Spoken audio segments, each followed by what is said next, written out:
We've been away for a moment. Physically, anyway. The microphones were quiet. The lights dimmed. The calendar turned. But if you think nothing was happening, you haven't been paying attention.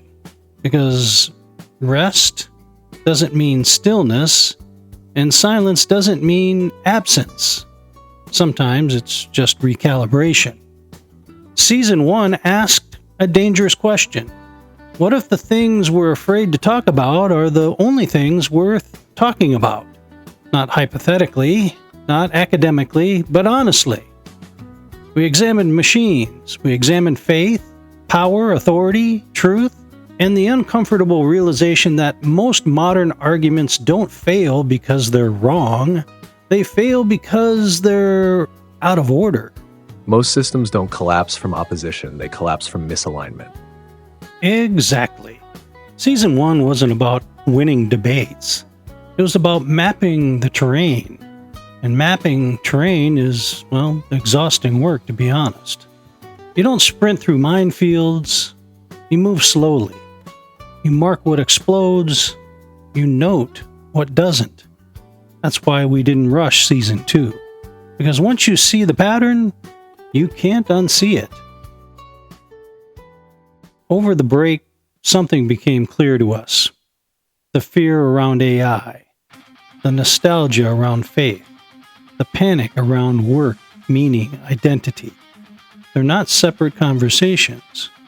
They're symptoms of the same fracture.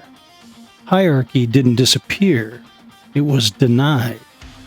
And when hierarchy is denied, it doesn't vanish. It goes underground.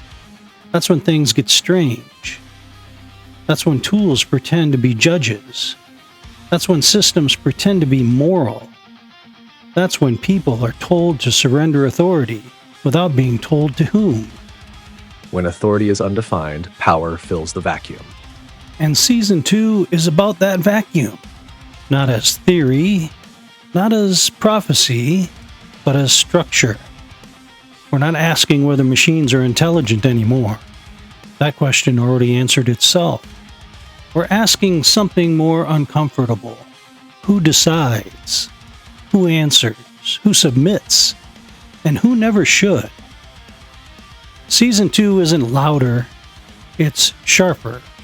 Fewer theatrics, cleaner collisions, more direct contrasts. You'll hear ideas placed side by side, not blended, not softened, not reconciled prematurely. Because clarity doesn't come from compromise. It comes from contrast. Comparison reveals boundaries. Boundaries reveal responsibility. And responsibility is the one thing modern systems keep trying to outsource. So next week, we're back. Not refreshed, not rebranded, realigned. Same voice, same posture, but now with sea legs. If Season 1 was reconnaissance, Season 2 is navigation. And this time, we're not asking where things might go. We're asking where they must not. If you've stayed with us this far, you already know. This journey is just beginning. We'll see you next week.